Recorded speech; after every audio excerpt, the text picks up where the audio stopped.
and I say, okay, I don't have a bunch of money. I've got $10,000. That's all I've got. Okay. Got canned for my job. This was my retirement. This was my severance, whatever. I'm working. I'm back on my feet. Here's $10,000. I need you to put this to work for me. And I'm 25 years old. What do you tell that person? Absolutely. One, congratulations on not cashing it out. Mm-hmm. Very smart decision. Second of all, tell me about this. Tell me about your job. Are you a tech worker? Are you a union worker? What is it you do? How long do you think, what's your situation? And then when it comes to the investment, I'm going to tell you at 25, you should be 100% in the market because you have time to recover from anything that's bad. Anybody who tells you they've been in the market for 40 years has had setbacks. If they tell you they haven't, they're lying. Yeah. Either that they haven't had the setback or they're lying about having been in for 40 years. They're lying. Everybody has it. At 25, there's absolutely no reason that you shouldn't be fully invested in the market. Now, depending on your risk level, I generally I'm not risk averse, but I want to know my risk. Mm-hmm. So when we talk about small emerging markets, this, I don't know the risk. I just know it's high. When I look at domestic, Western Europe, Japan, big companies like investing in Toyota Motor Company, investing in those known companies, investing in Coca-Cola, I tend to like that better. I understand that. And if we want to take a slice and we say we want to take high risk, okay, how much are we taking? We want to know. Some doesn't get it done strong. Yeah. Some doesn't work. Is some 5%? Is some 10%? What is it? You need a value. We need a value. And you need to be definite on it. Mm-hmm. We're fools if we take all high risk. So if you're driving, have you ever driven 55 here to Chicago? I have many times. The police are generally out and around Springfield area. Yes, they State are. Capitol, Yes, the Lincoln stuff, they're generally there. So if you decide you're going to drive 85 miles an hour here to Chicago and you don't slow down through Springfield, you're crazy. If you think you're going to drive 85 as you get past Joliet into the city, you're crazy.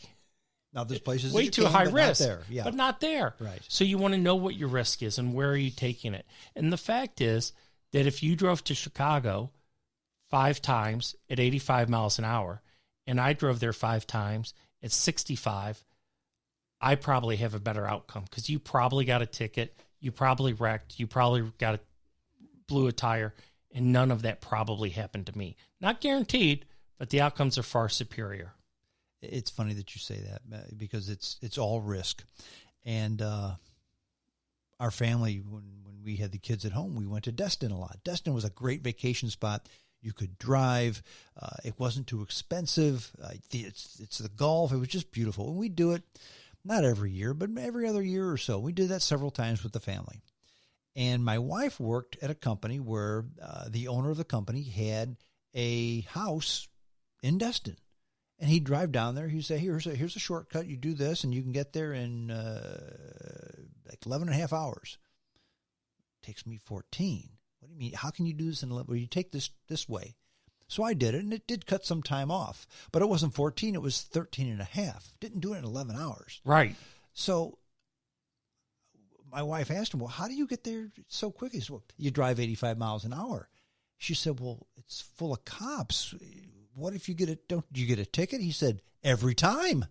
That's right. But it's worth it. It's worth it to him. That's right. I wasn't doing that. You're in a car with your wife and your children. Mm-hmm. I'm not taking a road trip. My wife and I have 4 children, all living at home, high school age down to 6 years old.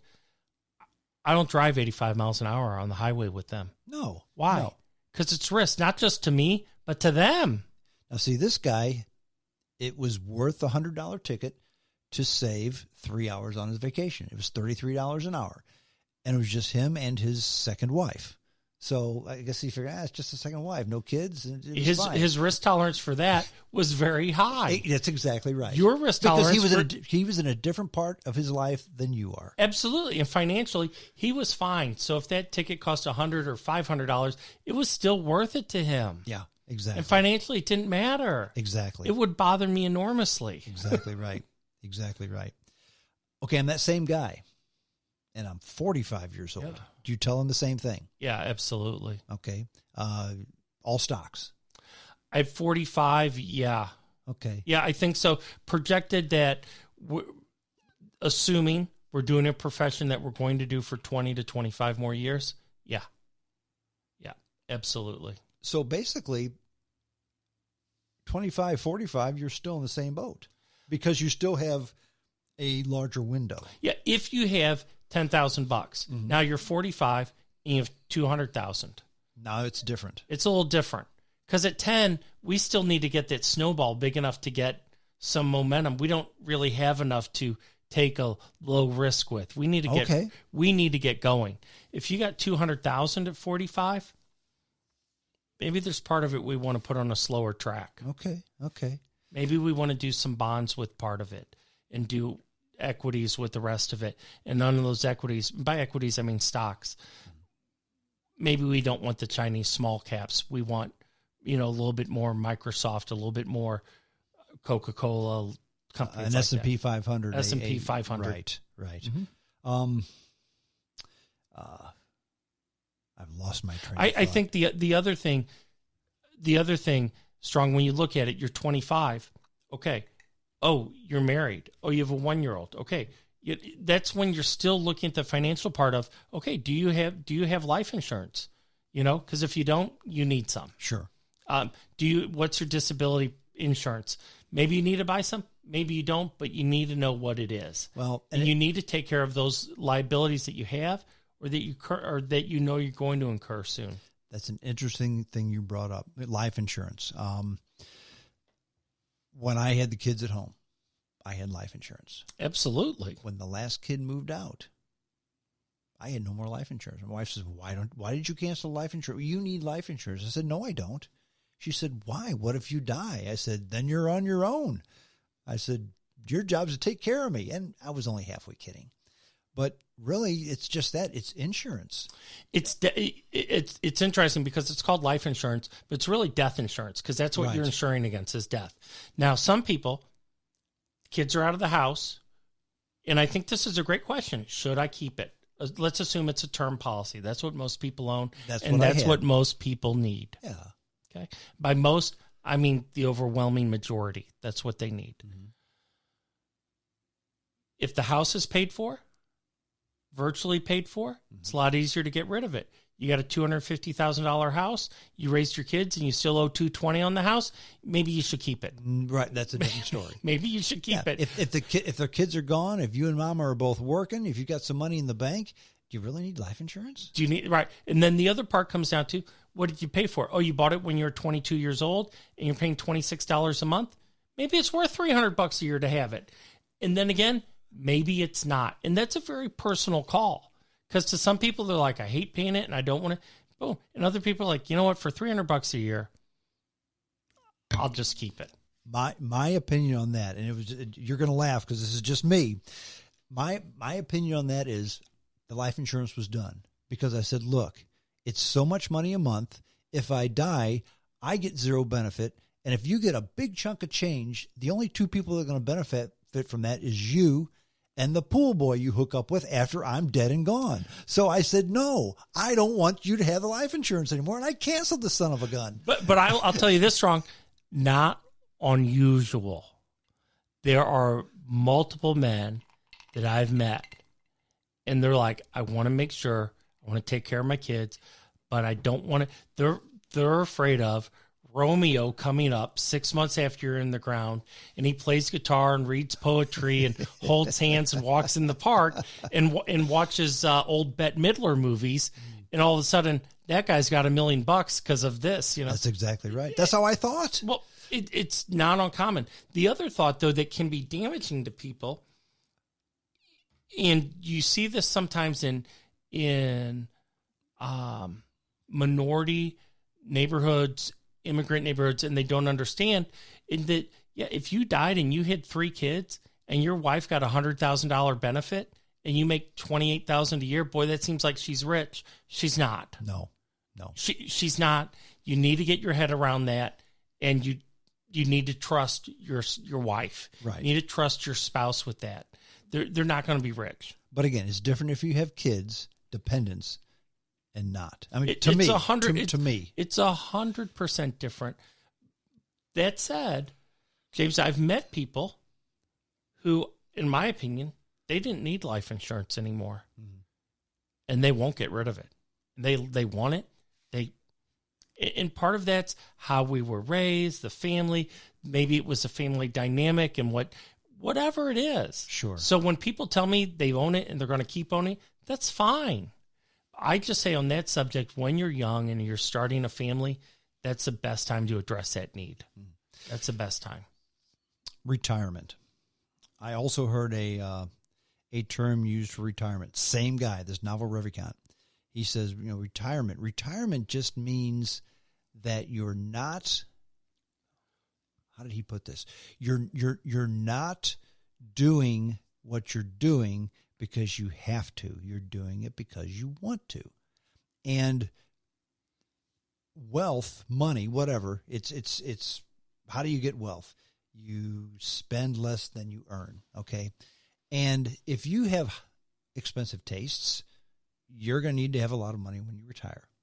If you have simple tastes, maybe if you sock money away and you save money from when you were a young man or a young woman, you hit 55 and maybe you're just done. You'll have enough. It's not a ton, but you don't need a ton. Your idea of a dream vacation is to go camping in the wilderness for a week. It's not expensive. Your 900 square foot house, that's enough. Your 10-year-old truck, that's plenty. Maybe the benefit is you don't have a bunch of money, but when you're 50 or 55, you're done. Yeah, so there's a lot to that too. I've met that person. Yeah.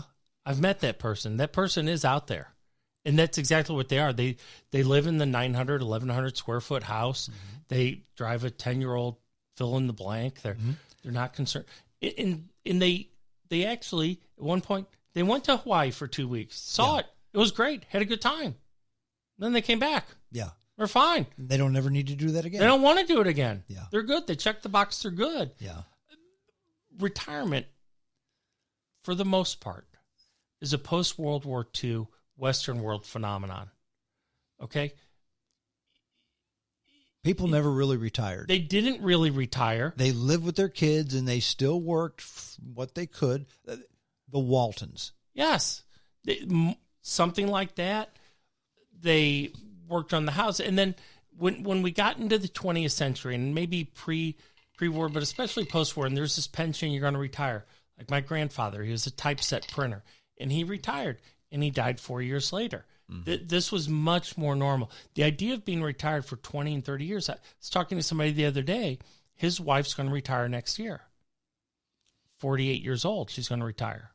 25 years as a public school teacher. Okay. She's going to get about a $60,000 a year pension. Sweet. Okay. She's probably going to collect that for 40 years. Mm-hmm. Now, she's going to have to find a whole lot to occupy her time. Mm-hmm. And you can. And you can. And you need to, because you don't want to, you weren't meant to sit down and watch every episode of Matlock, every episode of to watch every movie that was made since 1930. You weren't. You have to do something. So she's in a beautiful position because she won't have to get up and held to a schedule to go, and that's the deal she got.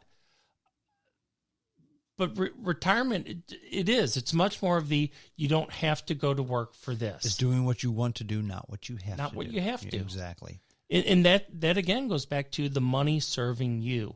So she put up with being a teacher and the parents and all that stuff to get to the point to where she could get this pension, take it at this age. I worked with a man back when I worked in the machine shop. And this old guy, his name was Willie Taylor, an old black man. And he was in his early 70s. And he would sweep the floor and sing songs, and everybody loved Willie. But there were a handful of people who poked fun at the old guy. And I thought they were very hateful. And I even went to him one time. I said, Willie, how do you stand those knotheads who poke fun at you? He says, I I don't pay them any attention because they don't know me. I said, well, of course they don't know you. They just know of you because you're just the guy that,